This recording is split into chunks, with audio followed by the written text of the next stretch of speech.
Hi, I'm Jose de Jesus. I'm the Associate Director of the Centro de Estudios Puertorriqueños. Welcome you to one of our great events. Tonight we're honored to have Papoleto Meléndez, Urayoán Noel, two great poets, masters of language, who will have a dialogue about Papoleto's recent work. And then later on we'll be able to have a Q&A with the audience. About the Centro, this is one of our events. All of you who came in signed at the entrance table. There, we want to have you in the sign-in so that we can be able to communicate to you about all our events and the activities that we have. Coming in the Centro's 40th anniversary year. We've been around that long and hope to continue longer. As you know, we're an educational research academic institution within CUNY, and also here on 119th Street, we have our library and archives, which is one of the premier collection of Puerto Rican diasporic works in the United States. And that's open to scholars, community folks, to be able to review literature and other works that we have in our collection. We are at this stage in the 40th anniversary, of course, pushing as much as possible on the web, and we do have a website so that you can just go in there and see the myriad of materials and resources we have available to you about our community and its history and its culture. Outside, you would have seen our events calendar for this semester. Please pick one up so that you're aware of what's happening during this semester. Another thing that we have out there is a Frank Bonilla Scholarship Fund. This was made after the death of our founding director, Frank Bonilla. Some of you may have known him. This is a scholarship to give to undergraduate students who are studying our field and have some cash awards to help them continue with their studies. Again, this is our 40th anniversary year. We welcome you here.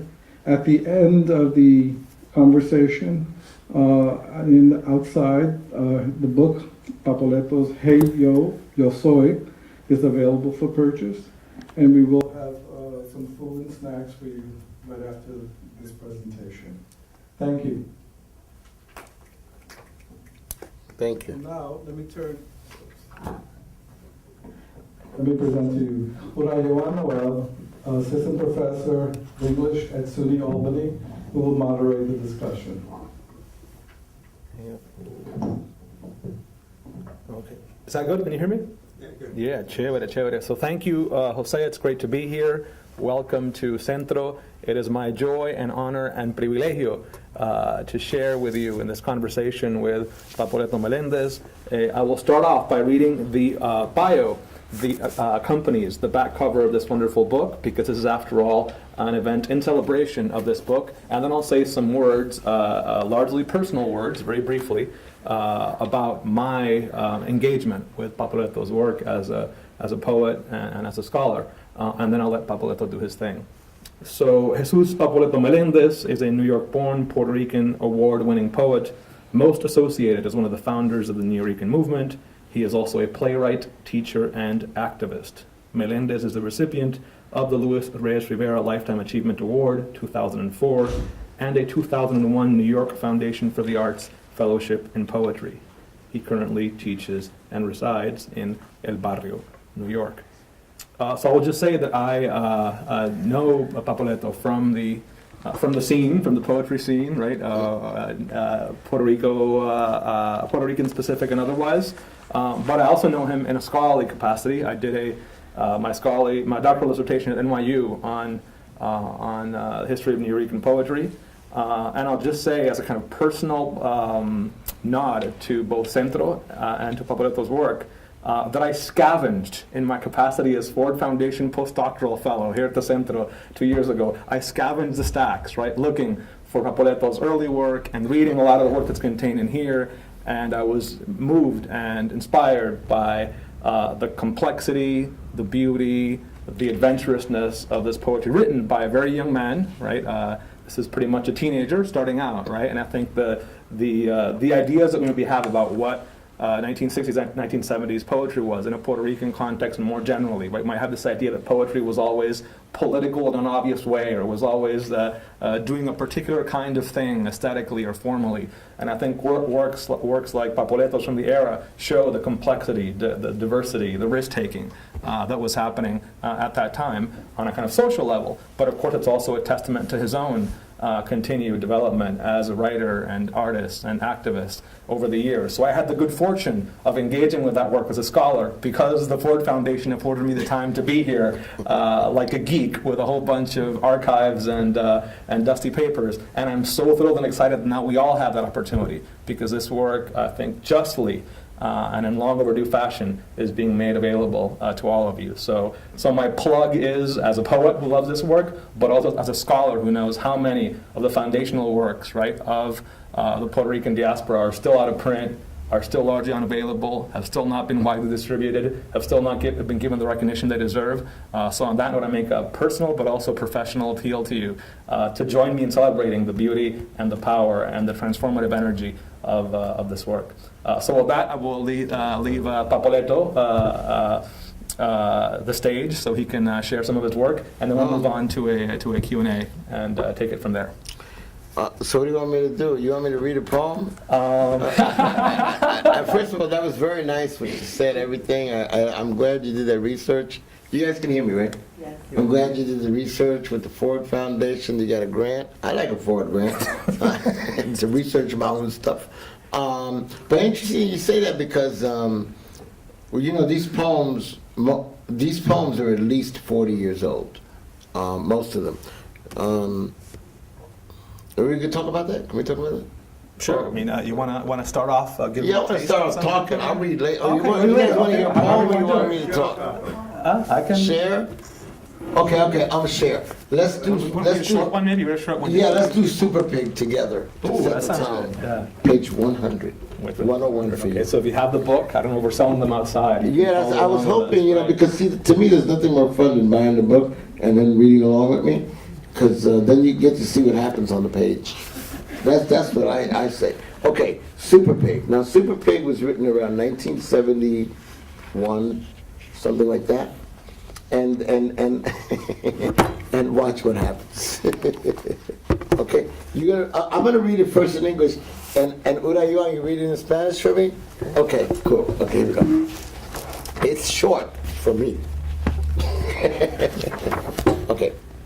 Faster than a roach running from a spray can.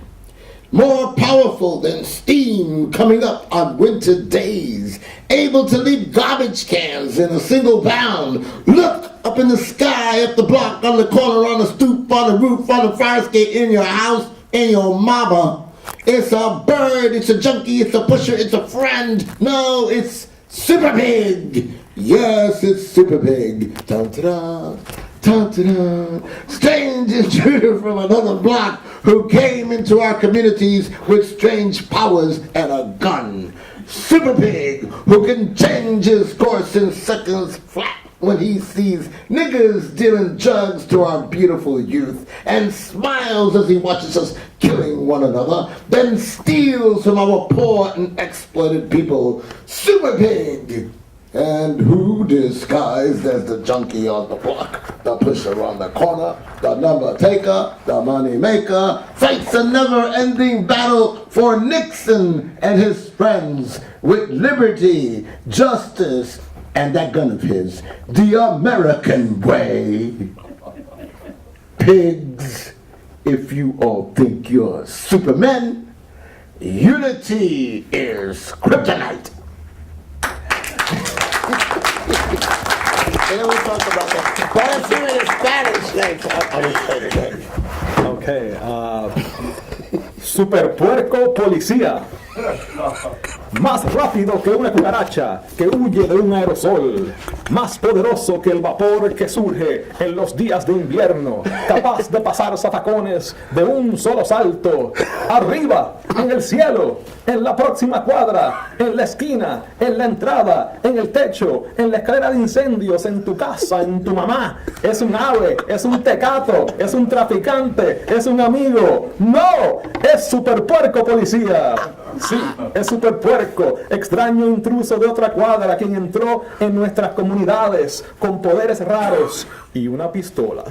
Super puerco, quien puede cambiar su curso en solo segundos cuando ve a los negros desgraciados vender drogas a nuestra bella juventud y sonríe mientras nos mira matarnos unos a otros. Luego les roba a nuestros pobres y al pueblo explotado. Super puerco, y quien disfrazado como el tecato en la cuadra, el traficante en la esquina, el boletero, el buhonero, lucha la interminable batalla. Por Nixon y sus amigos, con libertad, justicia y esa pistola de él, el estilo americano. ¡Puercos! Si ustedes creen que son superhombres, la unidad es la kriptonita.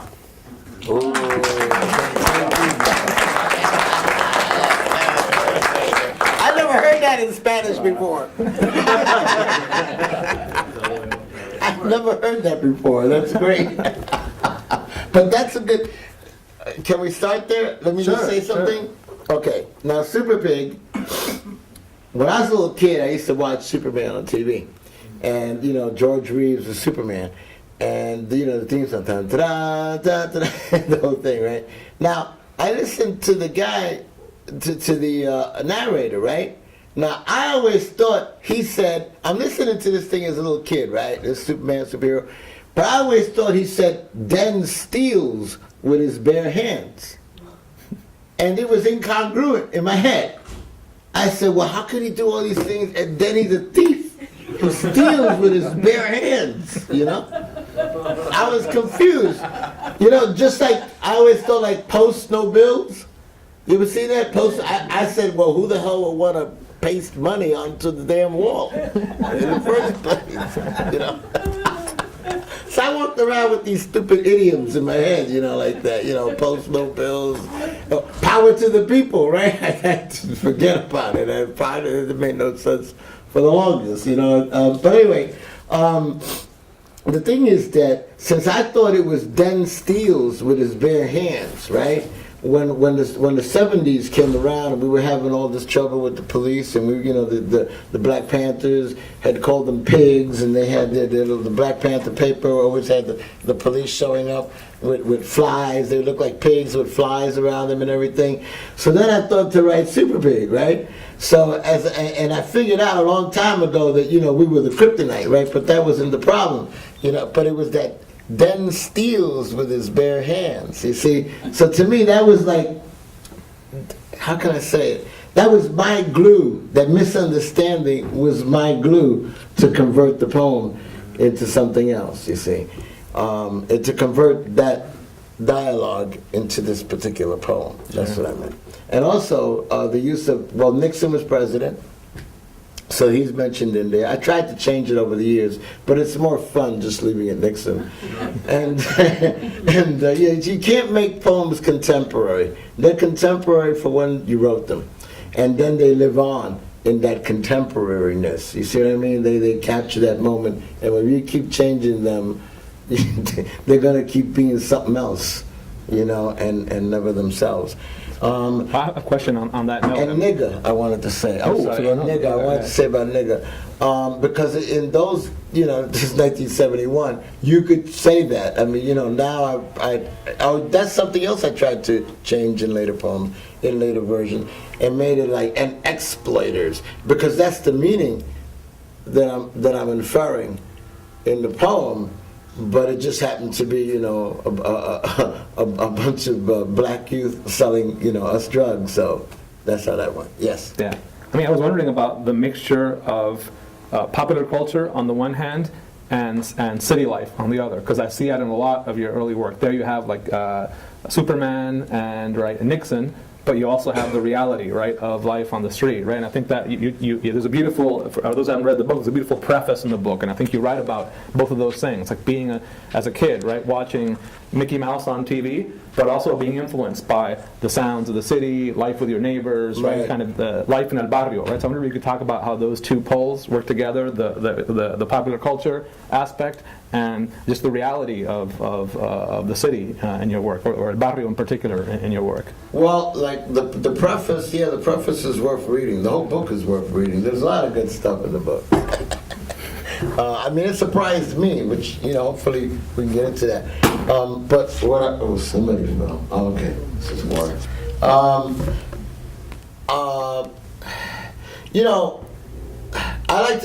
I think of myself as a little stupid little kid when I was a kid, really didn't know too much stuff. And so I spent a lot of time trying to figure things out for myself. So then I have these weird notions about things, that are not totally the truth or right. In the preface I talk about Mickey Mouse being my literary influence. Now, Mickey, people say, hey, Mickey Mouse being your literary, and then some people get mad because it's not, some Puerto Rican writer that is. No, my house, there was not that much literature in my house when I was a kid. I don't remember novels or anything like that. When I was in the Boy Scout, we used to do plays. I would bring the plays home. So that was like foreign literature that was in the house. Other than that, the newspaper, school books, stuff like that. Not novels. I know. Some people had a whole encyclopedia set. They bought each one for 99 cents. And stuff like. But at least they had that. I mean, I didn't have that. So watching television, which was my window to the world, I talk about this. Yeah, Mickey Mouse was I was into Mickey Mouse. I wasn't into the Mickey Mouse show. I was into the cartoons because I've always liked cartoons. Because cartoons, if you think about it, are very surreal. I don't know how many people remember Farmer Greg. Farmer Greg cartoons, right? And it was always raining cats and dogs. Right? It was always raining cats and dogs. I mean, cats and dogs were falling from the damn sky. And they'd fall, and they'd hit the ground, and they'd tumble over and run away. And that was the whole sequence. If you're a little kid, you observed this. Boom, boom, boom, boom. And so, there it's raining cats and dogs. It really was. You see? So that's, my imagery came from that. Because this is a period when we didn't go out too much. They were, plus we were poor and all that. So anyway, I began writing from that perspective, from Mickey Mouse. I figured out that somebody wrote that for it to happen. Plus you have to figure out that television was a new thing. Just like iPods are a new thing now, televisions were a new thing then. And, a lot of people didn't know how television worked. Think about it. What is this? You bring in this big piece of furniture. You need moving men to bring it to your house, right? And then they put it somewhere. Where do you want this, right? And then they plug it in the wall, and you turn it on, and the world enters your house. That was a new thing. I don't know, you guys. I mean, it was just 50 years ago, but it was new, And so I didn't know how television worked, how the cartoons came through, you know what I mean? So they augment your imagination, like in One Flew Over the Cuckoo's Nest, when they start imagining the ball game. You know what I'm saying? And so like that, yes. Cool. So kind of surrealism via Mickey Mouse. That's yeah. The world was a lot limited when I was a kid than it is now. It's very expansive. Young, kids nowadays. There's a picture of my granddaughter, in a Pampers on the computer. In a Pampers on the computer, pressing buttons, type the keyboard. You know what I mean? So, we've advanced a lot as a species. You know what I'm saying? It's back in the 50s, everything was very, very simple. That's why a lot of people want to go back there. Anyway, it was simple enough for me to be able to decipher certain things and put them in my reality so I could deal with them. Because we were immigrants. Another thing you got to realize, we were immigrants. I mean, I was born here, but my brother and my older sister were not. So everything coming here, we were new. Everything was new to us. We had a Oscar Brown Jr. type of thing. Daddy, what's that there? And sometimes, Daddy wasn't there, so he couldn't answer the question. And then sometimes Daddy, even if he was there, didn't know what that was. Like immigrant kids now. An immigrant family comes to New York, and after a while, the sixth graders are telling the parents, how the shit goes down here. You know what I'm saying? Right? I mean, you mentioned the kind of the popular culture aspect, but I also think there's obviously a strong political dimension to that poem. And it's interesting because there's a great recording I found of you doing that with the El Grupo on the El Grupo LP. You remember that, right? There's so it's an LP called El Grupo. I think it's songs of the Latin American struggle or something like that. And from '74. El Grupo was a group that I was in. It was a musical poetry troubadour type of group. And we sang political songs, and well, I didn't sing, you know. Bernardo Palombo, right? Bernardo Palombo, SUNY Paz, Santa Maria Teves, right? Yeah. Montañez, Sandra Maria Teves, Americo Casiano, myself. Yeah. So we were like a troupe. We were functioning with the Puerto Rican Socialist Party. We'll erase that part of the thing. The Puerto Rican Socialist Party, and we were like part of their cultural wing, and we would go out and the Cuchifrito circuit, they called it, you know, where we would go around to do these poetry readings and this musical protest music and everything, and it was really cool. It was a good experience. That was back in 73, 74, with Juan Maribras and all of that, and we didn't eat much. They didn't pay us. It was, you know, I found out that socialism sucks. You know, that's what I found, because we were always hungry. Hey, what the hell, you know? We'd be doing all these songs and these hiras, and you know, anyway, go ahead. Now, I think it's funny. It was good work, though. Yeah, we academics love to compartmentalize, to put stuff into labels, because that's how stuff gets taxonomized and put into university archives and collections. But in reality, you were kind of in a lot of different scenes and movements and spaces. That's the way poets are, right? You're moving all the time. Nosy, yeah. Yeah. So people usually think, well, you have the Young Lords over here, and the Nuyorican Poets Cafe over there, and then you had, you know, the Socialist Party over there, and that's true. But what's interesting about your work and something like that poem is that it worked in all these contexts, right? You were affiliated at various times with the various groups and various projects, uptown, downtown, with a Latin American focus, with an Afro-Puerto Rican focus, with a bohemian side, but also kind of political side. So I used to move around a lot. I don't know why. I just used to like doing things. I mean, I still do. But see, okay, I think that what's important to know about that, though, why, you know, okay, there was me that I like to hang out, but I wasn't the only one. It's like everybody liked to hang out in those days. And what was interesting was that, like for instance, last night I was at Taller Boricua, hanging out with my buddies, Marcos and Marco Dima and Fernando Salicru, Benitza Turfino, and we were hanging out there last night to go get, well, it's kind of a long story, but anyway, it was an art exhibit that we had, and we all had contributed as poets and painters. So there was a painting and a poem that accompanied the painting, beautiful show called Alma, which we did right before 9/11, and we took the show to Puerto Rico and everything. So what happened is that the painter would do a painting and the poet, and what happened there was that Rafael Tufino was one of the painters, and the other artists. It's a great exhibit. Actually, it's up right now at Taller Boricua. So if you want to go see it, you should go over to Taller Boricua and see it. Well, instead it's called the Alma Show. In addition, with some Chicanos that are there too, which is all embodied in what I'm trying to say here. But what I wanted to say is that yesterday they gave us some of the prints, and the print was from Defo, Rafael Tufino, and I was honored to receive the print that he had signed, because Defo passed away a few years ago, so it's like really an honor to have this painting. Anyway, the thing is that it really kind of like, when we were hanging out, it felt like the old days, you know what I mean? And Flaco Navaja was with us, and the thing about it is he was the youngest dude there, but he was really grooving on it, you know, like he got it. Right. He got it, that this is how we used to hang out. And we talk about all kinds of crazy nonsense, you know, but also art and philosophy and what was going on. I mean, like, I felt like in those days we were a lot closer. And there's a reason why we were a lot closer. I don't think it's my imagination or I'm nostalgically remembering something differently. We really were in touch with one another. We really were hanging out because our backs were really against the wall. All of us, collectively. There was no pretending that it wasn't.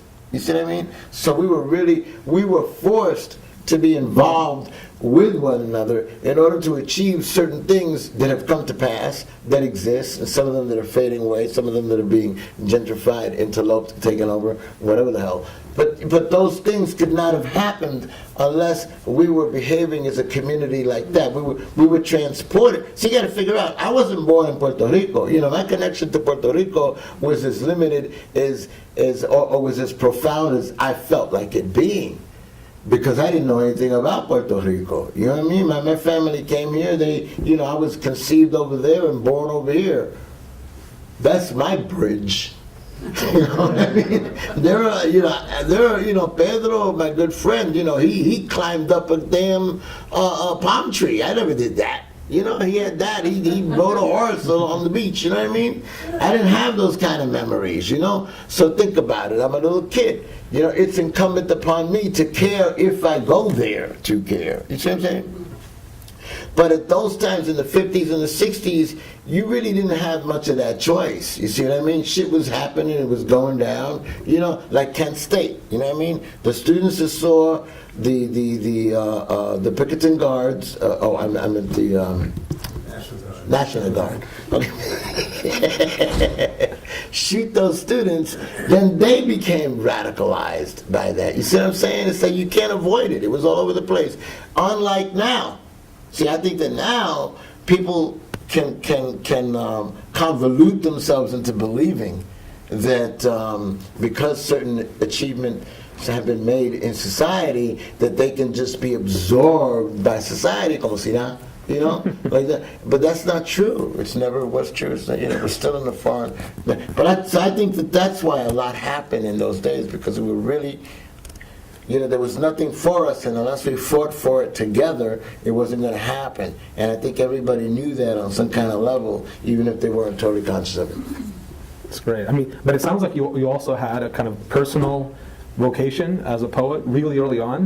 Because you mentioned in the preface that Casting Long Shadows, your first book, came about through like a high school project. Is that am I remembering that correctly? Which is pretty incredible to me. I would have been way too terrified as a high school senior, right, to think about publishing a book. But you were already thinking at that young age in terms of publishing. I always liked printing. Liked printing. And remember, this is a period when we're transitioning from manual typewriters to electric typewriters. That's the new thing. IBM with the little element, the little ball. Everybody's all excited about that. Oh, look at that! Oh, the carriage doesn't move. Hands-free carriage. So in that regard, it was a very. I liked printing. I always liked printing. Even I remember I used to make potato things. You cut out the potato and make letters. Since I was a little kid, I just liked doing that and always make a mess. I didn't like painting, but I liked printing. But anyway, Morris High School. This is interesting. Morris High School had a print shop in the basement as their graphic art studio, where you could learn in the Bronx, right? In the Bronx, Morris High School up there. You grew up here, but then you Road. moved to the Bronx as a teenager, right? I grew up in Barrio, but when I was 15, when my dad died, then we moved to the Bronx, and we were one of the first Puerto Rican families on Morris Avenue, and 153rd. Like that was like the frontier. That was the South. That was the South Bronx. And Puerto Ricans were slowly moving up to Southview. That was the aim, to get to Southview. That was Nirvana. That was an apartment with a sunken living room. So I like printing, and what happened was they had this printing press. A real printing press, one of those, Benjamin Franklin type dude things. You had to like ink with a thing, and then after you did all of that, you had to undo it. That was part. You had to undo it in 45 minutes. You had to do this, ink the damn thing, do your printing, and then un-ink it. We were industrious. You can't get a kid to do that now. What are you talking about, man? But anyway, And it was all letterpress. You know, you had to take the letters, each letter, upside down and backward, put it on the California job key, you know, bang, then put it on the big thing. You've seen that, you know, in what's that movie, the one about the ship going back, L'Amistad, right? Right? And you see that type of printing. It's that kind of printing, very, very old-fashioned. With it was a lot of fun, you know. But the graphic arts, in order to get an A in graphic arts, the graphic arts teacher just wanted you to do a business card. You had to print like 50 business cards, just your name, 1 line, your address, 2 and 3 lines, and then your phone number. Now, I protested. I said, I don't need a business card. He said, why don't you need a business card? I said, because the most important thing on a business card is your phone number, and we don't have one. You know, it was those kinds of days. You could not have a phone. Don't do that, not now. But we didn't have a phone. I said, so I don't need a business card. Can I do a book? And he said, oh, sure, you can do a book. So I did Casting Long Shadows. Had about 16 pages in it. That's a great story. You know. And so, what did I mean? Because I think a lot of poets at that time were inspired by new typewriters, new technology, Mimeo, right, publication. Right, they were making advances, man, in how to reproduce stuff. You know, there was mimeograph, rexograph, you know, black paper, the blue. Oh, I love the smell of mimeograph in the morning. What? Well, I want to ask you in that sense. I mean, you've developed kind of your own poetic compositional style, what you call cascadence. And I'll give you a chance to talk about that because that's a serious kind of poetry geek question. But I think we should bring it up, and also because it's an incentive for you to buy the book and see how different the poetry is when read than when performed, right? Which is a really kind of complex relationship there between the spoken word and the print text. And if you can talk about cascadence and how that came about. Well, what happened was the first 2 books I actually printed myself. Yeah. At Morris High School, I did the first, Casting on Shadows. But then I was actually in the Upward Bound program at Fieldston School. And they too had a printing machine. Somehow I'm attracted to these things. They're made out of lead, so I couldn't, you know, it wasn't a magnetic attraction. But I would find these things. And the thing about their machine is that it was a linotype machine, which was really cool. Let me just take a moment to tell you what a linotype machine is, okay? In the olden days, you had to pick each letter out by hand, and there was this big thing like this tray made out of wood, and all the letters were arranged in a certain way, you know, just like the typewriter, but not in that order, and you had to memorize it. So I did that. But then when the linotype came, it had one of those trays too. But here's the difference. It was like inverted. Instead of the type pushing out, it pushed in. Because this machine made a lead plate of the whole line, you see. And to achieve that, what you would do is you'd put the tray that you wanted with the font, you know, if it was italics or whatever. They didn't have all these fonts, okay, just 2 or 3 of them. But they put it up there, and then you stood in front of a big typewriter that looked like it was connected to a metal skeleton. And then somewhere in all of this, there was molten lead happening. Okay, the thing had a boiler and everything, you know, and you pour in the lead in blocks and it would melt it. So then you're sitting there and you're typing, right? you're typing behind this toxic thing. Anyway, you're typing the lead and you type a whole line of text, and then you press like the return button, which was like a lever, and what it would do is it would take these letters and press them against this thing where the molten lead was, and it would shoot out this bar with the line into a bucket of water. And like, And you just keep typing away and doing it. Then when you finish typing, you go in there, in the bucket, take out all the lead, dry it, and then try to rearrange it in the order that the lines are supposed to be, because after a while they got out of order. You know what I mean? And then that you would put on the block and put on the machine and do. Now in both those cases, if you experience those books, I have one right here. This is Have You Seen Liberation, which was done like that. And you can see, you can actually feel the type. Try that.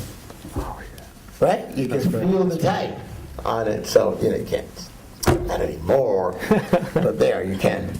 Yeah, sure beats what we have today, right? Sure beats happy word processing, yeah. So to answer your question, I'm sorry. So when computers came out, what I discovered was that I had been experimenting with cascadance, and I was having trouble because the page just wasn't wide enough for me. Sometimes I would turn the page over and write on the landscape because the poem wanted to move out. You know what I mean? It wanted to get wider this way. And so I was bumping into the end of the page because there were only 66 type spaces on a typewriter. So then when the computer came out, I saw a Mac, and I saw that you could type virtually, and that it was using what's called proportional spacing, so an I will take up only the space that it needs, and a W will take up as much space as it needs. You see? That gave me more room on the page, to go across, And so I started writing like that, that's what created... That's what helped me with my cascadance. Plus, you didn't have to keep typing the same damn poem over and over again. You could just type it once, change it, reprint it, and that. I used to type the whole poem over. If you look at my archives, you'll see that there's several poems that have been retyped over and over and over again. It's really impressive. Yeah. I have trouble typing notes now.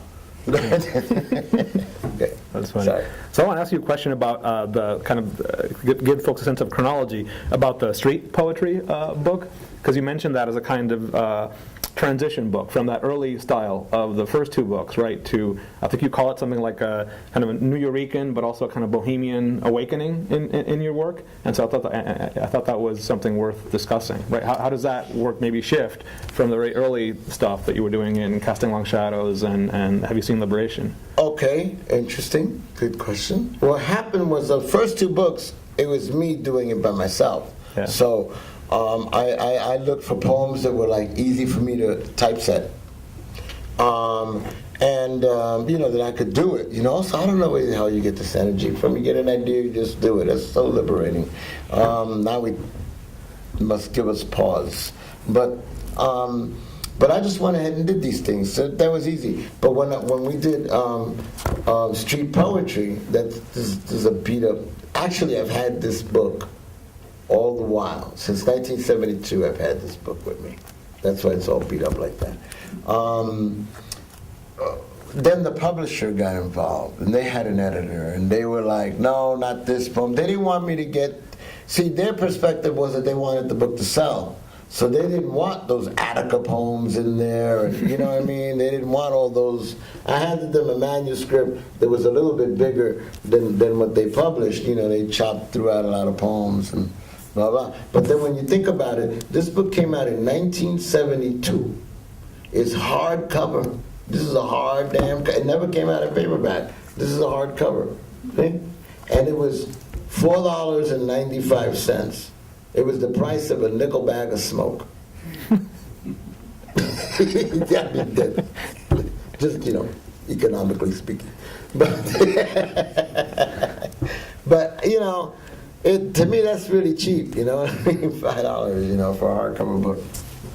You mentioned in the context of a kind of Nuyorican awakening or a bohemian awakening. Is that in terms of the poetry, in terms of actually meeting poets? Because you also talk in the preface about meeting various poets, including Pietri, and also about a kind of bohemian, right, sensibility, right, in your work at the time. So, well, I never thought I never thought myself about being a poet. I never thought in those terms until later on. Okay? Then that became important after I started, you're right, after I started hanging out with other poets and learned that there were like more of me's around, you know? Because I was in my own vacuum, you know what I mean? This is all prior to the Nuyorican Poets Movement. There was no damn me, you know what I mean? I was just writing in my little fire escape in the bedroom, lo que sea, you know what I mean? I didn't know about other people and stuff. It wasn't until, you know, well, the way I started reading was that my friends, that we all used to go to Fieldston and we used to read poetry on the quadrangle. You know, we just sit there in the grass and read poetry, and we all had beads and shit, you know, and sandals and long hair, and you know, and guitars, you know. Me not ever, but my friends had guitars. It was all of that. Just think of that, you know. We were like that, and so we were up in Fieldston, and so. In the grass, I'd sit down and I'd read my poem. I had a contest with another guy, Royce, I remember, over who could write the most poems over the summer. You know, we'd be competing with each other, writing, I wrote a new poem, that's 12. How many you got? I got 13. You know, I had a stupid little contest like that, but he was a good writer. I don't know what became of him, but anyway, so we would read to one another. Then one day, one of the guys said, you know, Papo, we're going to hit in this club on 96th Street called the Inner Sunset. I remember the Inner Sunset on 96th Street between Broadway and Columbus or something. And he said, why don't you come on down and read some of your poetry? Now, I had never read my poetry to an audience, really. We used to do doo-wops and you know, pantomime songs, like you pretend you're the Temptations and shit, you know, and stuff like that. And we get on stage and we'd have talent shows, and that's what we do, right? There's a picture of it in the book. But I wouldn't get up on stage and read my poetry to my fellow students. You see what I'm saying? So my friend said, no, we're going to go hit at this club. And he was like, so anyway, I remember that night because I went home, and I was laying down in the bed. It was like, you know, twilight, you know, and stuff like that. And I was trying to take a nap, but something would not let me sleep. It just gets like, it kept bugging me, like if you're sleeping on a bed with ants on it or something. You know what I mean?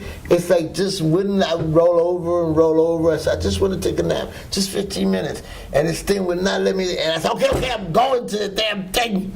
So I got up and I went to the thing, you know.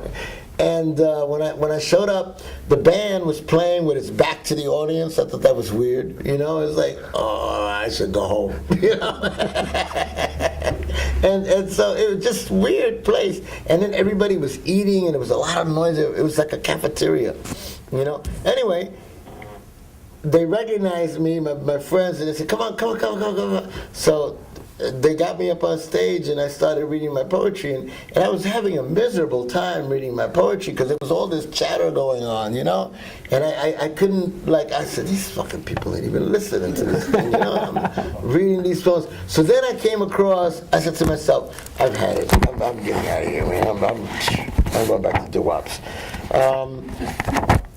So I said, I'm going to read one more damn poem and I'm going to get the hell out of the stage, and that's the end of that. And I had this little book. There were two little books that I had all my poetry in at the time.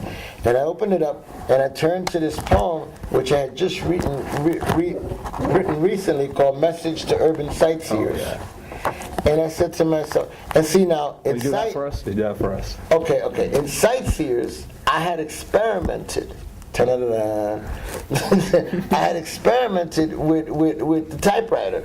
You know, I found that the typewriter could do other stuff, you know, besides just type letters. So I was experimenting with using capital letters to say something more, you know. So here I am, pissed off at the audience for not paying any attention to me while I'm pouring my heart out to them. So I said, I'm going to read this damn poem and I'm going to get the hell out of here. But what happened was, after I read the poem, you could hear a damn pin drop in the room.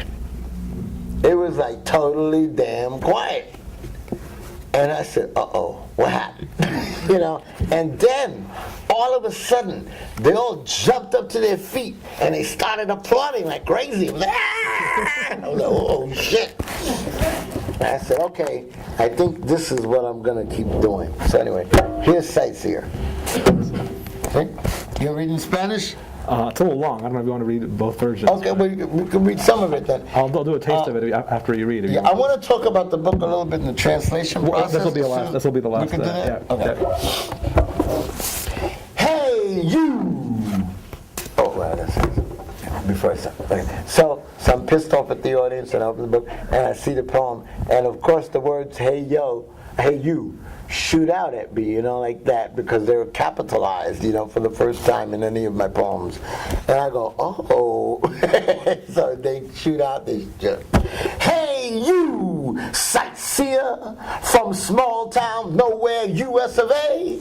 Bring your head down, your eyes off those tall business buildings. Look here, sightseer, sightsee. I'm a sight to be seen by your sore eyes. Sure, I'll be your guide. Want to send a friend a picture postcard? Here, take this one. That's me, my brothers, my mother, my father, my aunt, my uncle, my sisters, our cousins, and our dog. We all live very near one another. The same apartment. Oh, you think it's cute the way my youngest brother sits on our dog? We don't, actually. He thinks Rover is a horse. No kidding. He really thinks Rover is a horse.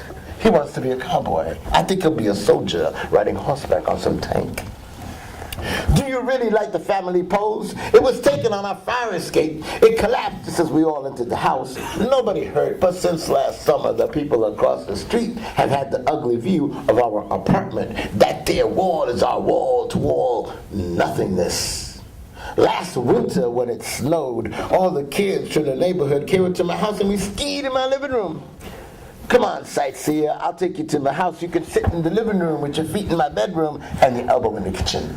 Come dinner time, we all can gather around the table, the floor, the beds, the fire escapes, the hall, the toilet, the bathtub, and eat our food. If we run out of plates, we'll use the dog's bowl, the ashtrays, the rat's poison dish, the possum pan, small corners on the table in our hands to cup our share of 137 cents can of spaghetti divided by family.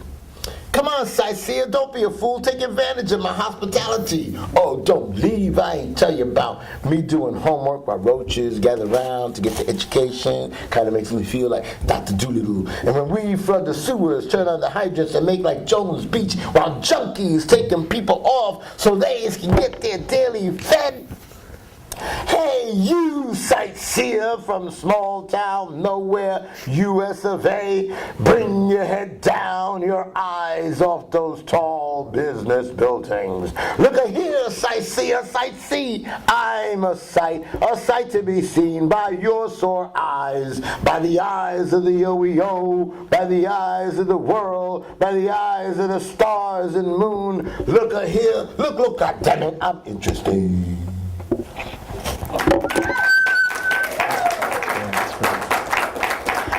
I was 17 when I wrote Sightseer. I remember that. The summer of 17. It's amazing because I think of there's these poems in Willie Perdomo's Smoking Lovely. Well, he describes the gentrification of El Barrio, right? And you can see him kind of shouting at the tourists that come by to take pictures, right, of the slam poet in his native environment, right? Right. You can totally see Willie reading you, right? You can tell that he's been reading you, right, and reading that kind of way in which the barrio is defined from the inside, but also from the outside, right? From the tourist that tries to tell the person in the barrio who they are and what their life is about. So the kind of really powerful sense of class, right, and also of political resistance, I think, then for a poet so young, and you can see kind of younger poets like Willie, riffing off of that in their work. So I also want to ask you. I mean, there's a whole meditation on like visibility in your early work, right? Think of all the titles. Have you seen Liberation? Casting Long Shadows, right? Message for Urban Sightseers, right? It's like seeing and not being seen, right? And I think about that in the context of Puerto Ricans in the 60s and 70s who were either invisible, right? Invisible in the mass media, or else visible in the wrong ways. Visible as, West Side Story, right? Or Oscar Lewis's La Vida, right? Okay. So it seems that there's a kind of very, very sophisticated rethinking of what it means to be visible or invisible, right, as a Puerto Rican in the 60s and 70s, right? And I don't know if you thought about it, but I definitely pick up on it when I'm writing about your work. That. My thing, okay. Mike. Oh, thank you. Okay, yeah. Okay, I grew up a Puerto Rican in El Barrio, but my main hangout buddies were black. That's important. I talk about that in the preface. Yeah. The guys that I hung out with were the African Americans that I met when I walked out into the hallway. You know, Snooky and Wilbur Benji and those guys. You know, and my neighbors. Now check this out. I live in the apartment that I grew up in as a kid in El Barrio on 11th Street. It's a lot smaller than I remember. There are a few walls I'd like to take down. but in that apartment a lot happened. My next door neighbor, immediately next door to me, was Blasina and her children. One of her kids was Andy Torres, who was the first Puerto Rican to dance for Albany. I remember sitting down in Blasina's living room when Andy was going to be on the Ed Sullivan Show. And we all sat in front of the black and white television waiting for Andy to, you know, fly across the screen, which he did, you know, and we went crazy. Again, there's that little box. We don't know how this happens, but there's Andy shooting across the screen, you know. And they were black, you know, like Blasina was, you know, one of them black Puerto Ricans. And then everybody else in the building, our building was like real, like the United Nations, had everybody, Jews, Italians, Irish, Puerto Ricans, you know, blacks. It was really a nice mix. But most of my friends were black. And the thing about my black friends is my black friends taught me English. They taught me how to speak English. They taught me how to write. You know, our chalkboard was the walls of the hallway, you know, where I learned how to write. See, I didn't know that dick was a bad word, right? So then, you know, my friends, you know, taught me that dick was a bad word, you know, that what it meant. So then I wondered about Dick Tracy. You see what I'm saying? And so forth, you know, that's how I got my spelling lessons. Yeah, I'm sorry. So, shall we talk about the book then? I think, Okay. I guess my first question would be, how did this book come about? Man, thank you very much for asking that. Okay, first, my good friend Gabriel David, who I cannot give enough props to, Gabriel David, who publishes Fatitude magazine, and it's always been the brainchild of she and her organization, the Intercultural Alliance of Artists and Scholars Incorporated. It's just an organization, a not-for-profit of just people that believe in the interculturalism of the arts and its scholarly worth, and therefore just trying to put out products and understanding and information on that tip.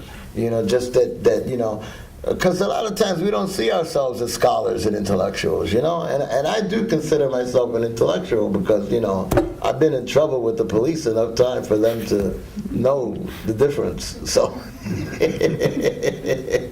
no criminal, no intellectual, yes, okay. So, but so you know, the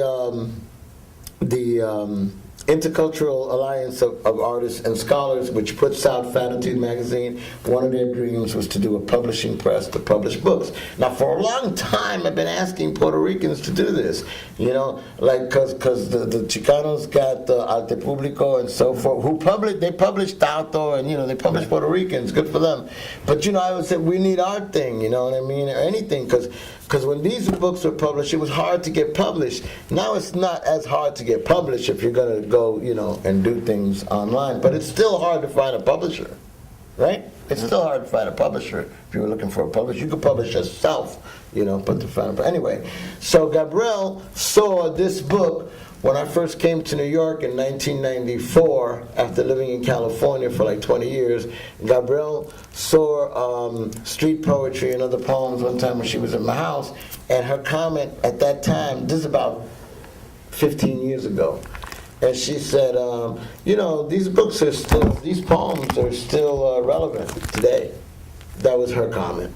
And she said, it'd be nice to reprint this book. Have you ever thought about reprinting it? And I said, well, you know, its 30th anniversary is coming up pretty soon. That'd be a nice time to do it. But, you know, we didn't do it. So then she said, then, you know, time moved on, and its 40th anniversary was approaching. And now I'm pissed off with myself because, yes, I wanted to print the 30th anniversary. That's what people do, you know. And so Gabrielle, who had been publishing me Infatitude in practically every issue because she likes me.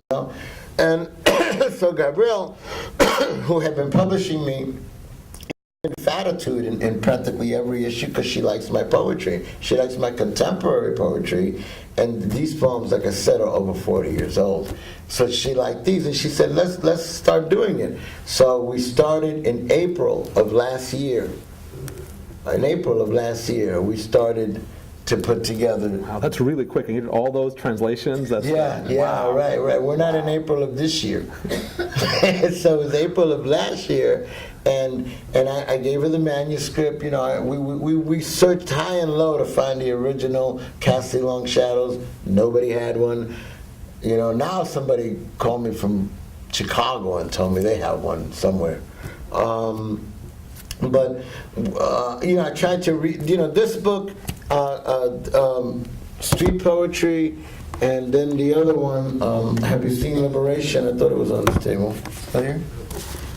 Oh, here it is. Yeah. And Have You Seen Liberation? You know, these 3 books. So what happened is, I told Gabrielle, well, why don't we put all 3 of them together and make one book with all 3 of them and celebrate their birthday together? Well, she liked that, so that's what we were. But then she started working on the magazine, which was going to be a bilingual issue, and she needed some translators, and she got translators from Hunter College. Thank you, Ryan. Thank you. She got some students from Hunter College, and they decided to. They were translating the magazine into Spanish, and then Gabrielle asked me, would I be interested in translating the poems for our book? And I said, oh, that sounds very interesting. Let's do that. So we got on that tip. As soon as they finished that, the translators, I got to say, they're Adam Weir. Adam is from, where's Adam from? Oklahoma or something. And Carolina Fung Feng, who's from Costa Rica, but her family is Chinese. But she grew up in Costa Rica. And Marjorie Gonzalez, who's Chilena. And these 3 people got together to translate the poems. We met once a week for about 6 weeks right here at Hunter College in the lobby downstairs.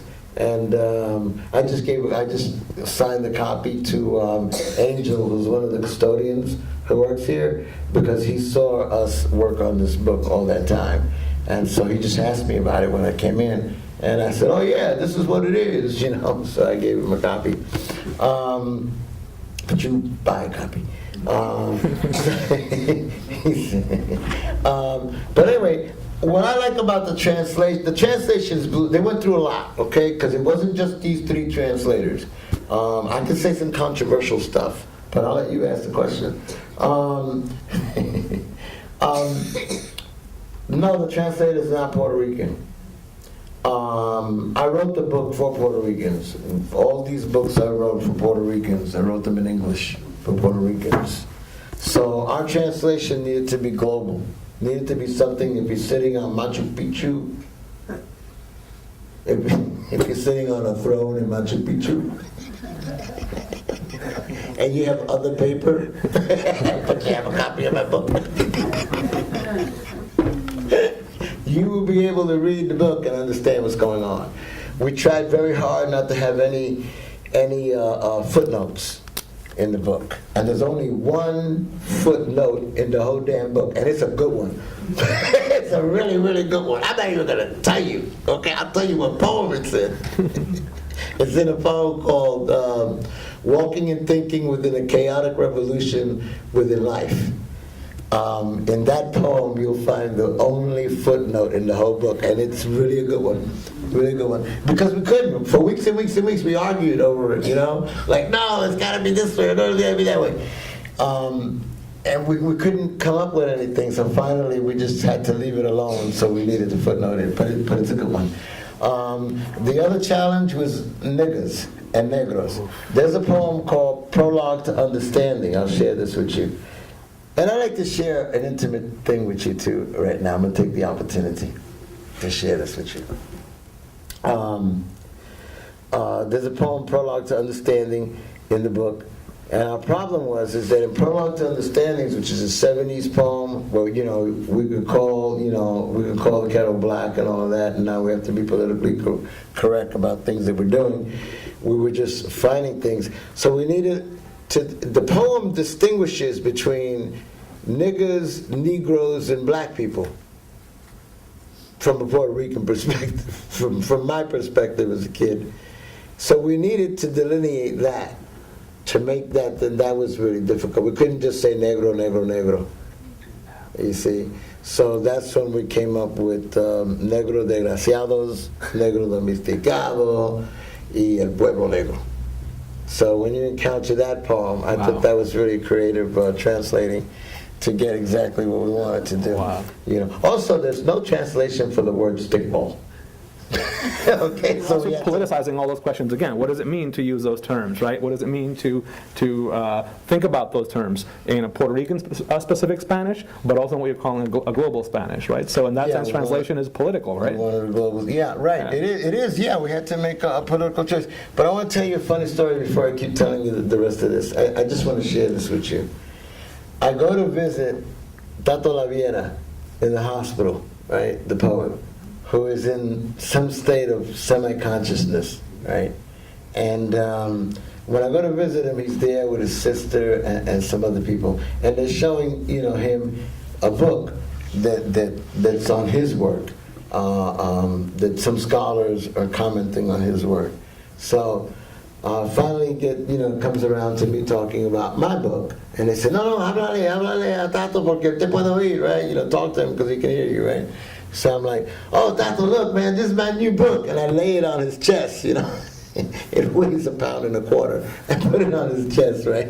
And I'm thumbing through it and trying to show him the pictures and everything. So then we get to talking about the translations for negro, nigger, and negro. Then all hell breaks loose in the hospital room. Tato's trashing about, and we're all in a panic, and they're trying to calm him down, and the machinery's going beep, beep, beep, beep, beep, and there's all this madness, craziness going on, right? And, no, Papa, and his sister saying, no, Tato, he's trying to say something, he wants to speak, but we can't let him because he's got all these tubes, and they're holding him down. It's real high drama. I've been through this before, but really high drama. So finally we calm Tato down, the nurse comes. So, I'm going home, I'm walking down the street, and I'm thinking about it. And I said, fucking Tato. He was laughing, goddammit, at the translations of nigger and negro.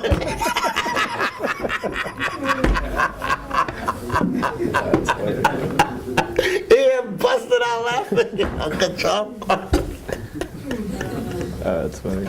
Well, I know, what was the process of working with the translators like? Because as you mentioned, there are aspects to your poetry that are untranslatable, at least conventionally, right? The whole visual element, how do you render that? If the size of the text changes, then it's not the same visual effect. Alliteration, right? Poetic techniques, right? There's puns and wordplay in some of your poems that really can't be translated. So did you work together? Did you have like a... No, I'm glad you're bringing all of this up because it's a perfect moment.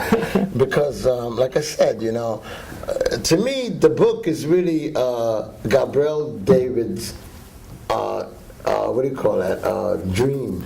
This is what she put together, and she worked. This would not have happened without Gabrielle's insight on how to put a book together. The vision of what this book could be, because I didn't see it. For me, it was like, okay, we're going to do the anniversary of this book. Okay, let's put the 3 together. Okay, fine. And she came up with the translators, like I told you earlier. So all of this thing became to come together. You know what I mean? But it was, I was just helping. To be honest with you, I hadn't visited these poems in many years. These are not the poems that I normally read when I go read in public. Now I'm reading from them because this book kind of reignited my own interest in my past poems. I began to see their profundity. And I said, these things, they're pretty hot. They're pretty fun. And they're fun. It was a different kind of pop poem, more freedom. I felt like, because I didn't really. where now I think I know what I'm doing, then I didn't, I knew I didn't know what I was doing. You have more freedom, you're just experimenting and doing things, but always trying to express yourself and trying to get, I guess there was some talent there, but I'm just really just experimenting, and that's what I'm playing with the words. And, I always say, the poem that you write will lead you to the next one that you're going to write. That's why you keep writing. You write one, and if you write one poem and stop, you're not necessarily going to write another one, maybe years later. But one poem leads you to another. This is an augmentation of your intelligence from one to the other.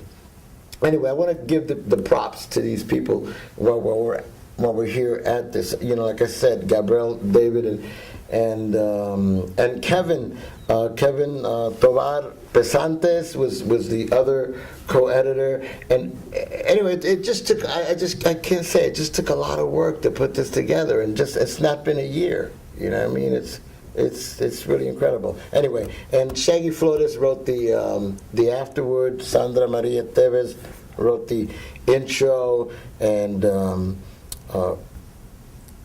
Carmen Pietri and Sam Diaz, they write what is it? The foreword for the book. So the book is like really, really complete. It has a table of content, has an index.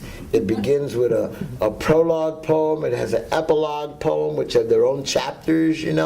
I'll tell you right now, the youngest poem in the book was written 4 years ago. It's the poem that ends the book, called "In a Grain of Sand." I was inspired by watching some outer space movie, and then I remembered Auguries of Innocence by Blake, where he says to see the world in a grain of sand. And so it kind of like all made sense. I love poetry. Poetry's not always easy to write, but I love it. The way this shit just comes together, and this and that, and like, okay, in that particular poem, I could have said in the curve of a helix at the end of the poem, but I wanted to create the helix itself. So I said in a helix's curve. I put an apostrophe between the X in helix and the S that's the apostrophe, because it's harder to pronounce, right? Helixes is harder to pronounce than in the curve of a helix. You see? So by making it difficult to pronounce, to me, that's the helix. I don't know. I live alone. Anyway, so I can't give these people enough props.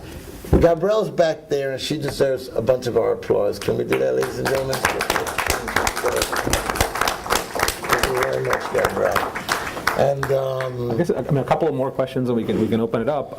Okay. Oh yeah. Yeah, I'm wondering if you're planning on translating any more of your work. For example, I know that you did also theater, and you in between this and Concertos on Market Street, you have Broadside, you have theater, you have other works. And have you ever thought of expanding this edition to include other work, or doing a second volume, or the? I don't know if Gabrielle wants to do another translation book. I don't know, but we'll see. No, I'm working on a book of love poems. That should be nice in Spanish. The problems that the translators had, is that I write colloquially. You see, I didn't know that, It's like somebody told me that my problem is I think I'm low maintenance. But I didn't know that either. So the thing is, like the translators had a lot to grapple with. You got to give it to them. And they had overseers too. They had people that they would confer with as well, and everything was over my head, because I don't write or read in Spanish. I read very minimally. Spanish is not my language. It's not my forte. If anybody has a problem with that, with them, is one conquistador language versus another. Okay, we're not talking Arawak here, So don't get on my case, But nevertheless, what I like about the Spanish translations, I really need to share this with you, is this. I write in English, or in this colloquialism, right? And I write about the things I see, and you guys too, who write, right? We all write. And then we read these things to each other, and we're blown away. Wow, yeah, that was a really good poem, blah, blah, blah. Now, let me tell you what happened when you translate them into Spanish. They become absurd, right? Don't they? They get like on the ridiculous tip. Now they're surreal. They're far more. If they were surreal before, they're off the page now. You know what I mean? Super Puerto Police. It's like funny, man. You know. So then I started thinking about this socially. You know, like what the hell does that mean, really? And it has a profound meaning. This is what I think. Okay. This shows how jaded we are about our reality. Because in English, we can accept these things, you know? Like 2 piles of shit sitting in the gutter, one trying to stink more than the other. I've known niggas, okay? Plain. In Spanish, that's hilarious, you know? Or crazy, right? You know, yeah, it's like, what? So to me, it's like we accept our reality. You know, however absurd it is, poverty, cockroaches, junkies, you know, everything, right? We accept that reality so readily. But then, for the Spanish-speaking world, right, hispanohablante, right? For those guys, you know, they read this, they go, how could these people live like this?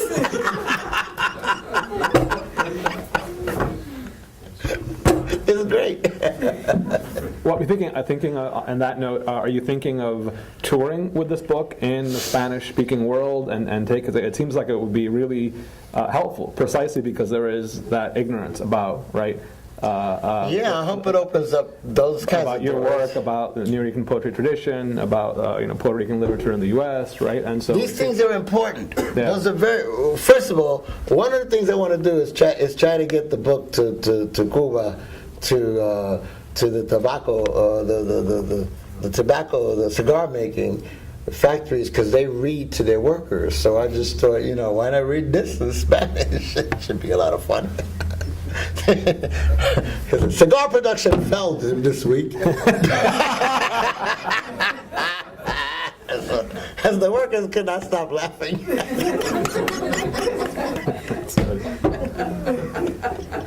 That's the plight of Puerto Ricans in New York.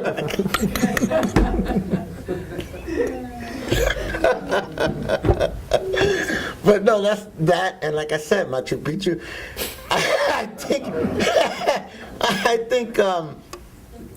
Okay, I said earlier that our backs were up against the wall, like as a people, culturally, and all that, and that's why we achieved a lot of the things and institutions. Even the reason why we're in this very room. Right? Mm-hmm. Otherwise, there was a time when, Papa came out with a new book, let's have then nobody gonna have a forum. Ain't nobody gonna talk about that. You know what I mean? We've come a long way, baby, regarding that. And so now I see that we're more splintered. A friend of ours says we're broken. Not broken and like defeated, but like broken in like a vase that's cracked or something. And that we really aren't that unified, and we're not really functioning, one for all and all for one. It's like, me for me and I for I, and so, but you hear it a lot, and that's what I hear, in a lot of writing that's not being called writing to be called something else, But a lot of it is about I. Well, like, these poems are not necessarily about me. I'm like the observer kind of guy, in the midst of things. What Adam called it, called the book a lotus in mud. I love that, a lotus in mud. So yeah, like I'm the frog in the dam, looking out, looking at shit and writing about it. But it's not about me. You know what I'm saying? It's about the things that I see, which I think is what poetry's supposed to be about. Poetry's supposed to be about empathy, about feeling for other, putting yourself in someone else's situation. That's why they're great war poems, poems about poverty. That's why they're great poems, because they affect. To me, the best compliment somebody can get about a poem is, I felt like that too. You know, that to me is the compliment. Just like teachers look for the shine, the little gleam in the kid's eye when they get it, you know, and that's the teacher's reward beside the salary. You know what I mean? But that's the reward, that little gleam. They'll tell you, anybody. And then always people will tell you, well, if it wasn't for poetry, I'd be dead. You know, these are true things because they're you know, as real as this table, you know. So, you know, I just hope people read my book, buy my book, invite me to talk, you know, because I want to talk. I got a lot to say. I'm a smart guy. You know, I got great stories. And it's all about compassion, you know. Thank you very much, everybody, you know. And thank you, Gabrielle. And thank David Gonzalez that wrote the article for me in the New York Times, which, you know, helped me get out of a bad situation, you know. Because, you know, you put a book together and the book's not going to rescue you, you know what I mean? It's not going to, like, you know, it doesn't come with a cape. It got feet, but no cape. So, you know, the book will precede you, but it'll get there walking, you know. So, you know, it's just, I was reading something today in where, somewhere, you know, it's just that the world is very fractured right now, and people are very, very, and it's getting worse, you know. So the thing is, we just need to help each other, hang out, and communicate. Like I really liked being with Flacco last night, you know, because like he was like hanging out with the old artists, you know, and he was digging it, you know what I mean? It was like far fucking out. He was like blown away, you know. Well, that's a beautiful thing about this book also, is you'll see how many great poets and writers from across generations are giving love to Papoleto's work, right? In that sense, you're a kind of link, right, between the foundational poets and people coming up now, and that's an important part, I think, of what's here, not just the poetry itself. Yeah, like think about the resonances of the poetry, right? When Ginsberg would drop by the Nuyorican, right? Yeah. Now Ginsberg, you know, Ginsberg's not Puerto Rican. He's an honorary Nuyorican, but you know what I mean? We were excited to have him over, you know, to hang out with him and so forth, you know. You know, I met Richard Davidson one time. That was great. He wrote Moon Over McDougal Street. When I was born I was into life as secure as a rug. And what's this guy Proper? You know, it's Janine Vega. You know, there's a lot of great poets. I like being called a poet. I don't like being called a spoken word artist or stuff like that. Because see, here's another thing, is that when we were writing back in the, like all of us are writing by ourselves, and then we kind of found each other. But the thing about it is that when we were all writing, we were always trying to be writers. We were trying to be poets. That was the aspiration, to be one of those guys, and you know, the funny-looking guys in the textbooks. We didn't want to be in the textbooks, but we wanted to be those kind of guys, you know. And you know, we didn't want to be rock stars, and you know, nothing like that. I mean, that was its own rock stardom in a sense. But it wasn't. On that note, can I ask you, as rock star, can we do one going out poem then? Want to pick something? Are we going to do a QA, or do we not have time? How are we doing on time? Can we do a little bit.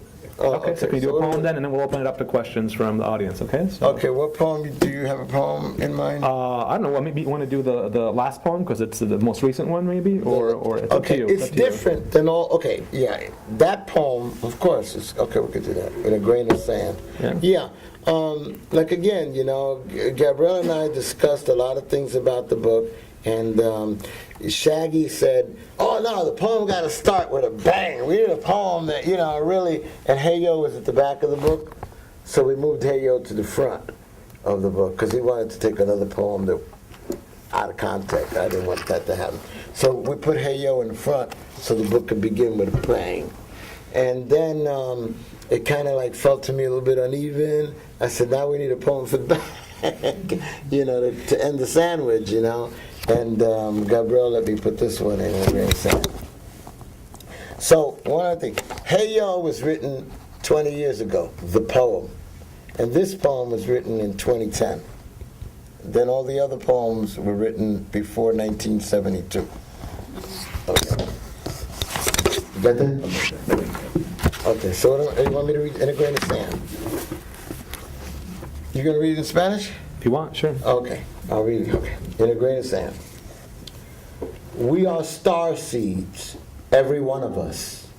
You and me and you, and him and her, and them and they, and those who know of this are truly blessed. True for all living beings, beings living, not humans only, but ants and trees and the open breeze, things that breathe, air or fire, water, earth, all kinds of dust and dirt, particles, a part of all a part of everything that is in everything. Thus it sings, and its song is life, and life is a seed of stars, the dust of suns and moons, rocks and dust and outer smoke and outer space, floating in a bath of timelessness, counted, measured, numbered by some species, others caring not, science and mathematics trying to plot, poetry and motion, motion in a helix's curve, and life on earth becomes visible to you through the naked eye.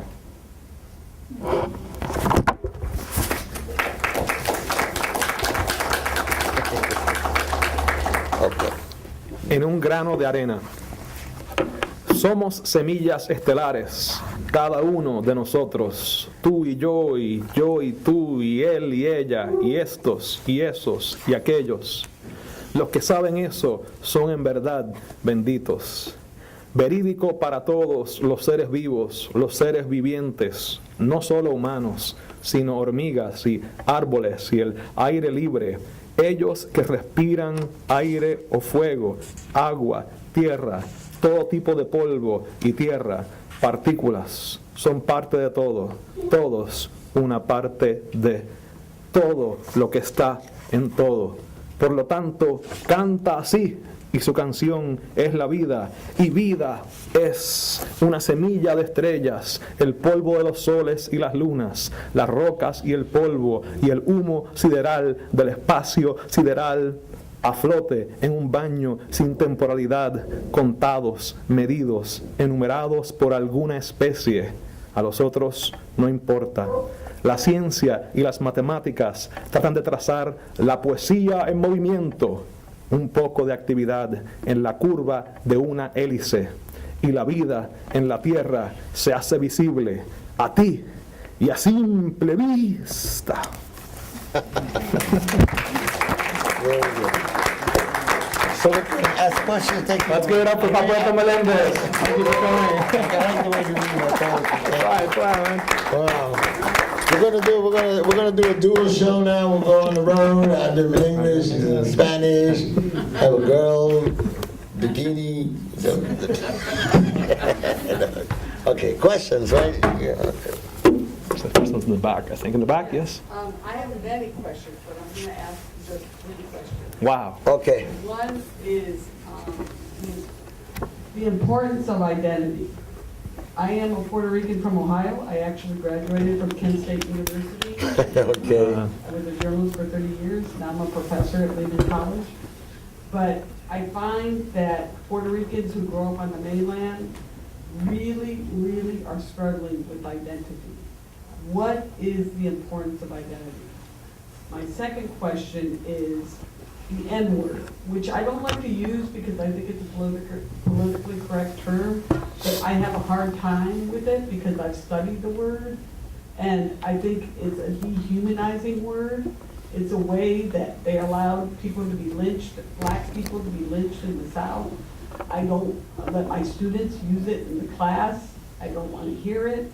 I really have a hard time with that word. And my third question is, you talk about your granddaughter coming out of the womb. You know, I mean, I see it with my students, the technology, the issue of technology. They know how to do all this stuff, but they don't read books.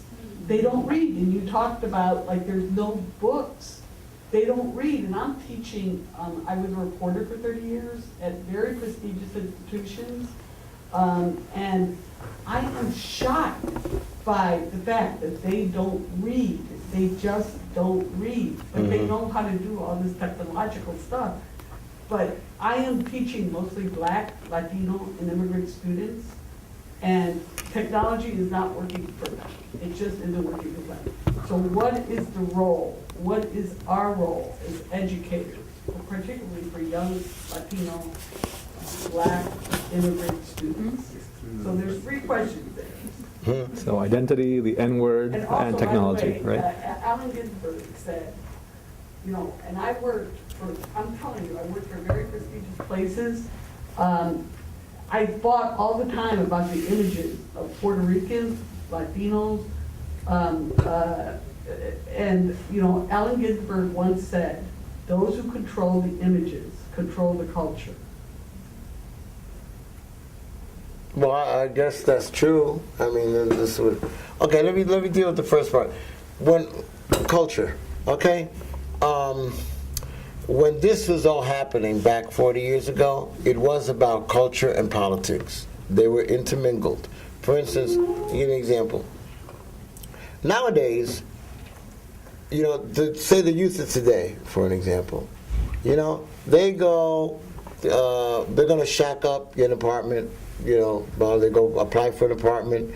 They have a lot of things against them. You know, they're young, blah, blah, no experience. But anyway, they go apply for an apartment.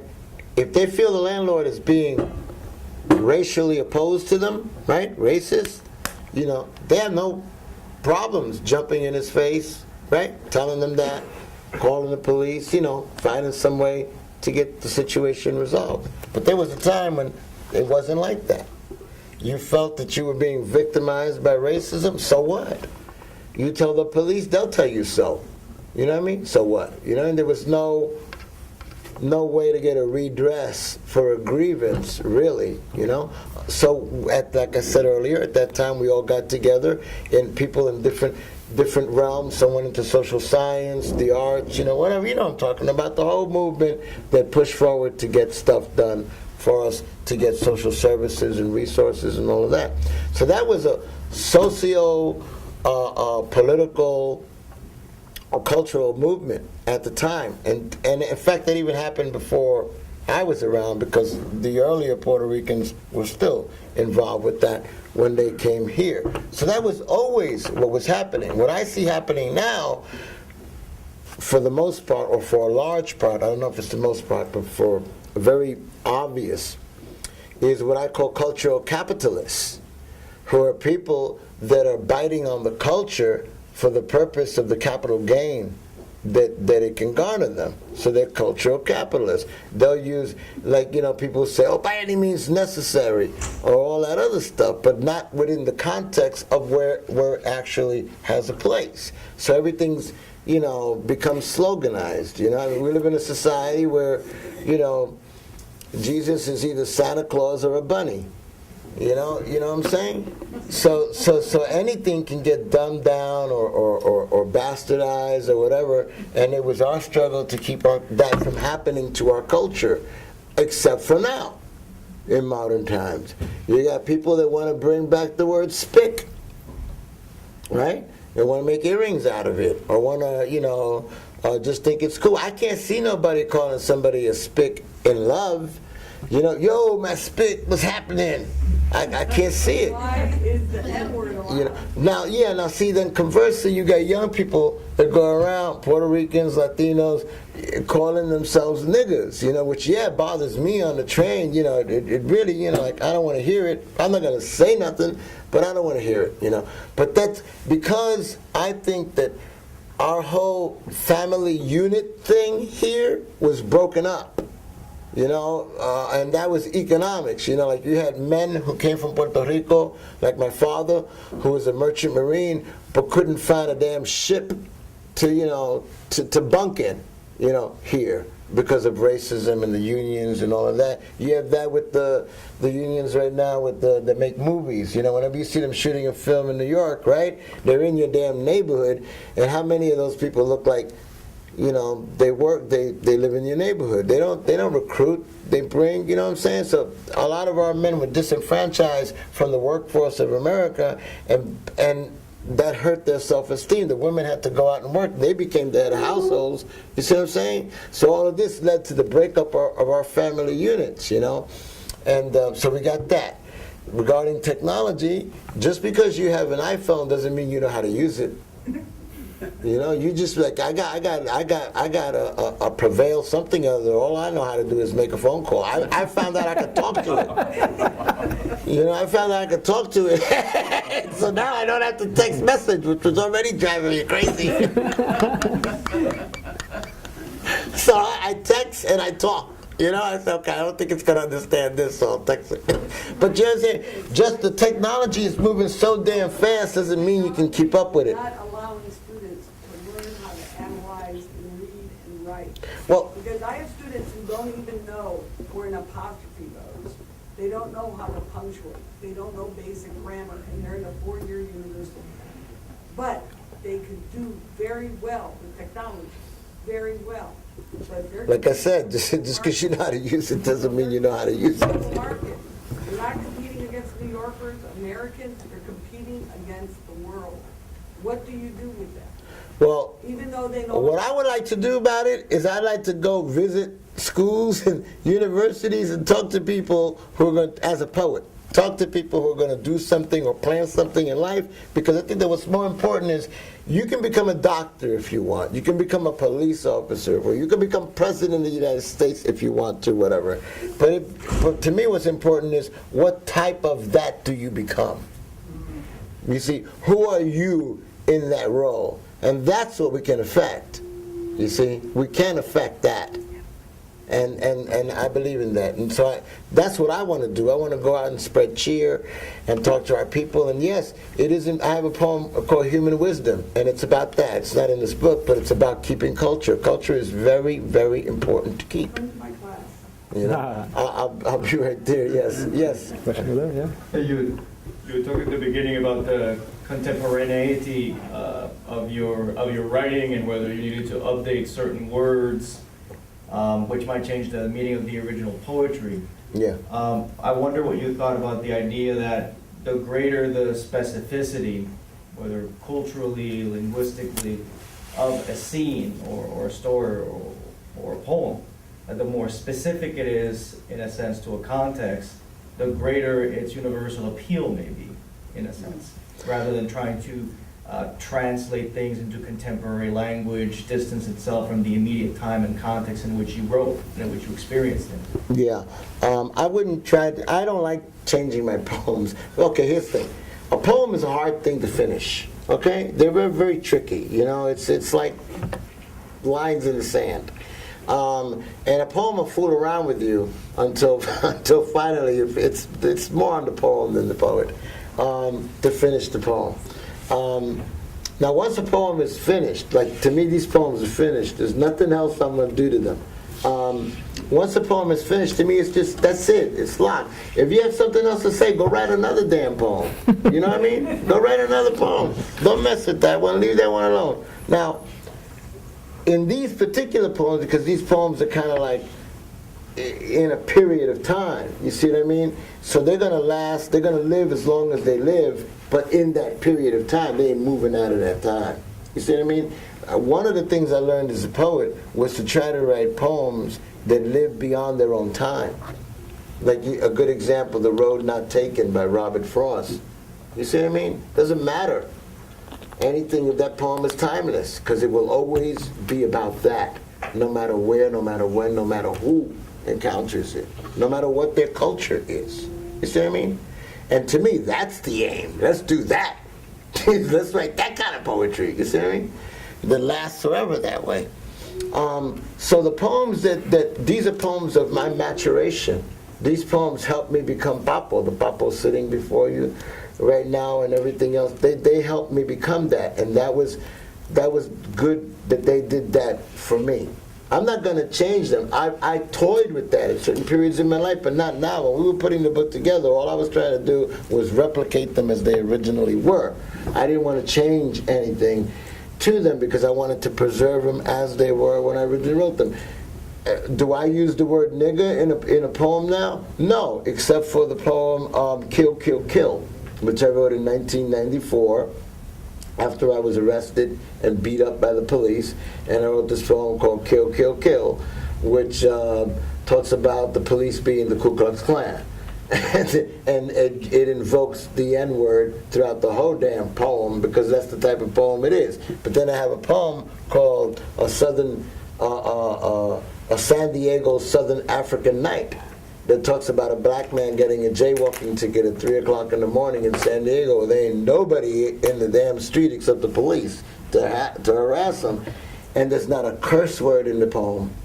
There's not one curse word in the poem. And there's not one reference to niggers or anything else in the poem. But when you finish reading the poem, you felt like somebody just slapped you in the face.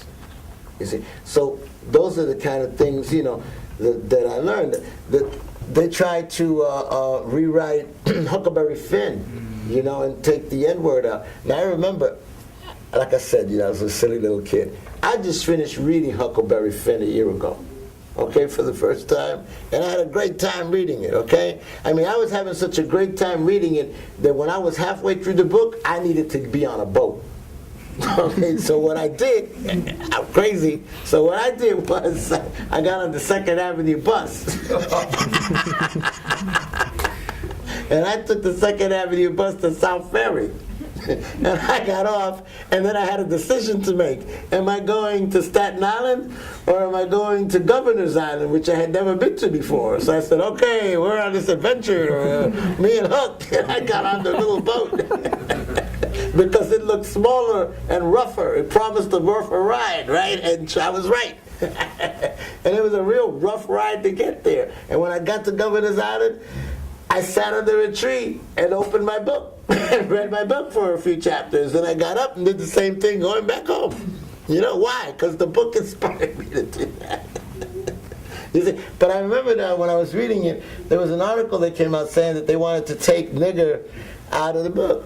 And I remember there was a line in it when Mark Twain he says, something happens, I forgot where it was, and then Huckleberry Finn is thinking, well, that was pretty smart for a damn nigga. Now, that's the line, right? That was pretty, like in other words, he's saying, like, how the hell could this colored guy, you know, think so beautifully or so profoundly, you know what I mean? And I know that Mark Twain put that in exactly for what it means oppositely. You see what I'm saying? Just to bring up that dichotomy. That, you know, that sometimes white racist people were befuddled by the intelligence of a nigger. You see what I mean? And how stupid that thought is. You see? You see? It's brilliant. Yes. Let me give this first over here. Yeah. Over there? Jesús Papoleto, listen, I wanted to ask you, right? Your book represents, is this on? Yeah, your book represents like 40 years of work. And I wanted to know, after having these 40 years in your pocket, how easy is it to find a theme or a subject to write about?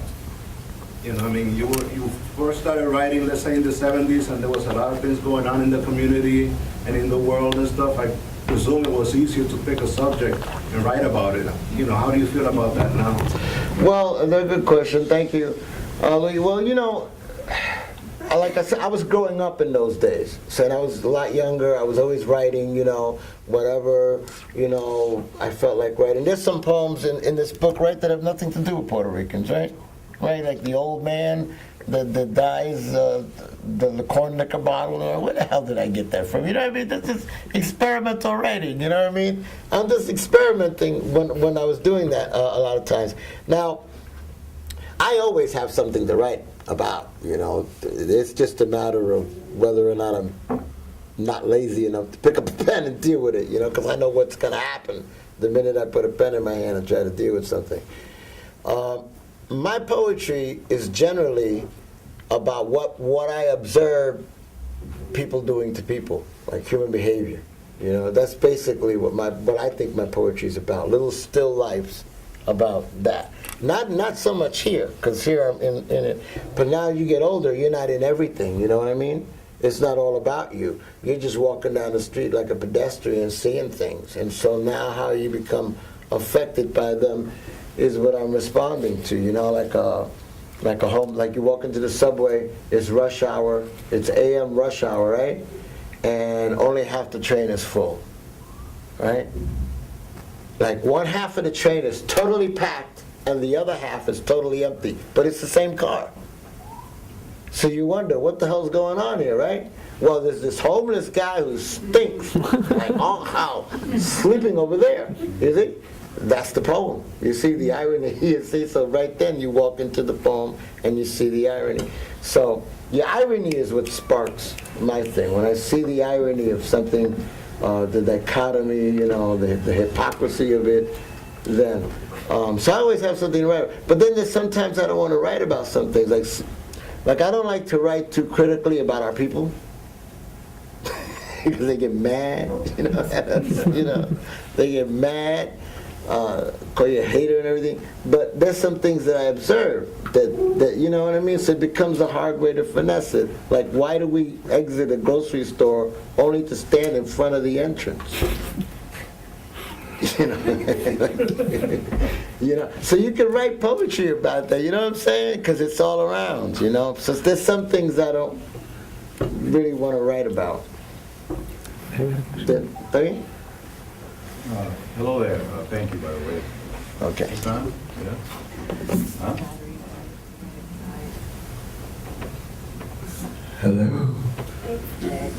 It's dead? You can borrow this one. I don't Bien, know. yo hablo. Okay.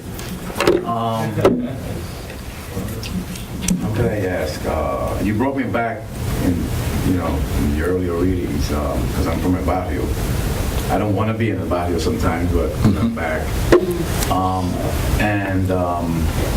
Have I written? I tried writing once and got together with some guys that I grew up with, the few guys that are left. And in writing some of the anecdotes and material, it was cathartic. You know, especially when you get back with these guys that you did shit with, and you almost end up apologizing for stuff you did, and that's what we did, you know. So I'm giving this preface because I'm wondering, because you know what I heard, was there some type of emotional release, especially when you were 17 years old and you were looking around you and writing about the social, not just the social issues, but your life and the people around you. And has your views from back then, have they changed today? Oh, well, yeah. My views are always evolving, you know.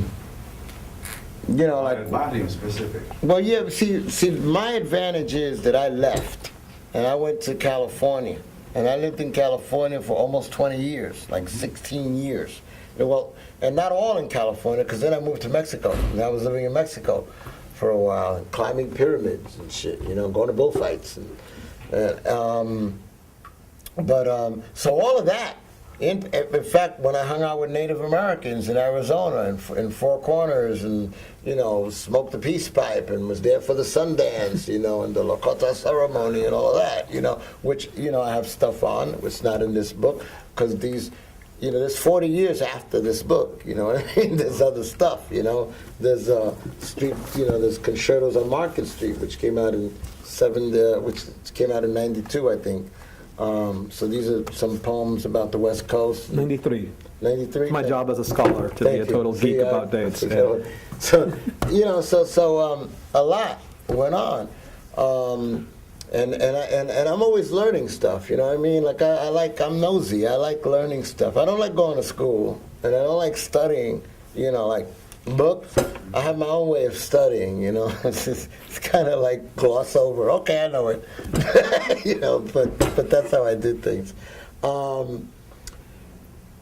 But anyway, I don't know if I answered your question. I just gave me a picture. I mean, you went away from the barrio, came back, and as a result of it, which I've done also, you grow. Yeah, because you see things differently. It's like I went to go find out where the sun goes down, for instance. You know, when you go west, then you learn that, yeah, now you're as west as you can get. There's no more damn land, and the sun's going over the, you know, is going over the horizon, which is water, you know. One time I saw dawn. Dawn is the most beautiful thing to see from an airplane. You know, it begins with a little string of light shooting up to the sky. It's lovely, very lovely. It's a very, and you got to be at the right place at the right time to see it. So anyway, but the Mexicans, you know what Mexicans did for me? Mexicans taught me how to speak Spanish better because they would goof me for ending my R's with L's and for leaving out S's like in Dio. And they would goof the daylight out of me, you know. So then, you know, like my ears started cocking itself. Plus, it's innate. You know, you do once you become familiar with it again. It just like, you know, it's like somebody put a spark plug in there, and you know, and it all comes back to you, you know. So anyway, I like writing about everything, you know, but mainly I write about human interaction is you know, except unless it has something to do with me. Well, that too. Okay, so I think that's it. Again, let's give a big hand to Papoleto, and thanks to the Centro for hosting us, and thank you for coming. Let's buy some books, a comprar libros.